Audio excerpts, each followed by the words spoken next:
Entre le milieu des années 70 et le milieu des années 80, La Rochelle a connu une crise terrible, une crise de désindustrialisation, puisque le taux de perte d'emplois industriels à La Rochelle était supérieur à celui de la Lorraine. Donc en 86, il a fallu se poser la question de savoir comment réussir notre reconversion. Et la décision avait été prise de jouer la carte de l'intelligence, puisque nos atouts, c'était quoi? C'était la proximité du rivage, enfin, le littoral, c'était un peu le soleil, et puis c'était l'image de la ville qui était une bonne image. Donc on s'est dit que ça pouvait intéresser ce mouvement que l'on sentait venir un petit peu d'une société effectivement de l'intelligence, de la recherche, et très vite l'idée de développer ce qui était un embryon de pôle universitaire est arrivé. Comme l'université de Poitiers était surchargée, nous avons eu l'opportunité de créer une deuxième université en Poitou-Charentes et nous avons dit c'est à La Rochelle qu'il faut que ce soit localisé. Et à partir de là, tout a changé à La Rochelle. Tout a changé parce que La Rochelle était une ville où on disait c'est sympathique d'y vivre, c'est sympathique d'y prendre sa retraite, c'est sympathique d'y être jeune, mais c'est pas une ville où on peut venir travailler longtemps parce qu'il manque quand même des choses. Voilà. Dès l'instant où l'université s'est installée, la panoplie était complète pour attirer ce qui aujourd'hui nous semble quotidien, c'est-à-dire des gens qui travaillent dans les services, et des gens qui travaillent dans la communication, mais qui à l'époque n'étaient pas du tout dans la culture de la ville.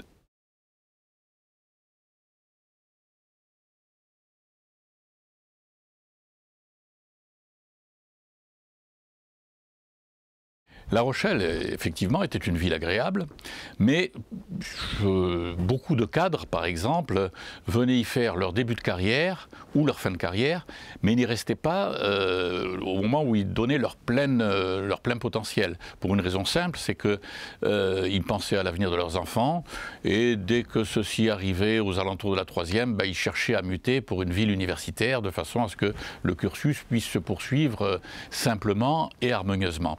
Donc, l'arrivée de l'université à La Rochelle a changé bien des choses. D'abord, les familles qui s'y étaient installées s'imaginaient rester davantage et non plus simplement quelques années de bon temps, de temps agréable, de construction de la vie familiale et ensuite de construction ailleurs. Par ailleurs, cela a permis, dans un premier temps, de conserver au-delà du bac pas mal de jeunes Rochelais et dans un deuxième temps, et on en tire les fruits aujourd'hui, de voir revenir à La Rochelle ceux qui avaient fait leurs études, qui étaient partis ensuite terminer leur formation ailleurs et qui reviennent soit en montant une entreprise, soit en occupant un poste important.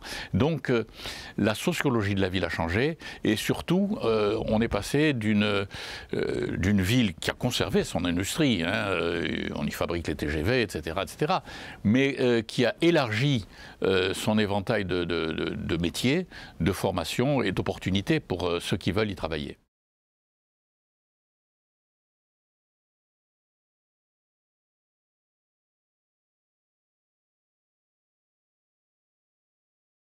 Évidemment, tout cela n'a pas porté ses fruits immédiatement, mais finalement, assez rapidement, on s'est aperçu que l'université de La Rochelle devenait très attractive de par la qualité déjà de son projet, mais par la qualité aussi de sa localisation.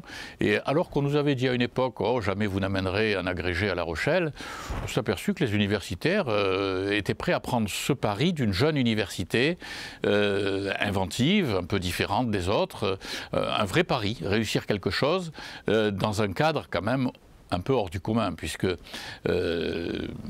l'université se localisait pratiquement en bord de mer et en centre-ville. Donc tout cela, assez vite, a amené un autre état d'esprit. Finalement, La Rochelle, qui avait toujours été une terre d'aventure, une terre de marins, d'aventures maritimes, etc., redémarrait dans une autre aventure, mais qui s'inscrivait parfaitement dans l'esprit de la ville. Une ville un peu différente des autres, une ville un peu inventive, enfin même très inventive, souvent en avance, attentive à l'environnement. Bref, tous ces critères qui avaient fait la réputation de La Rochelle, tout d'un coup se trouvaient rassemblés pour le meilleur, pour la création d'une université qui venait apporter ce qui avait toujours manqué jusqu'ici.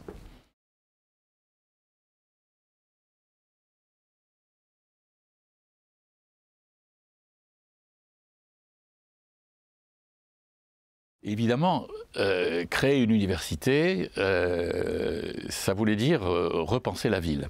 Et il y avait eu cette opportunité, puisque ce qu'on appelait la ville en bois et le marais perdu.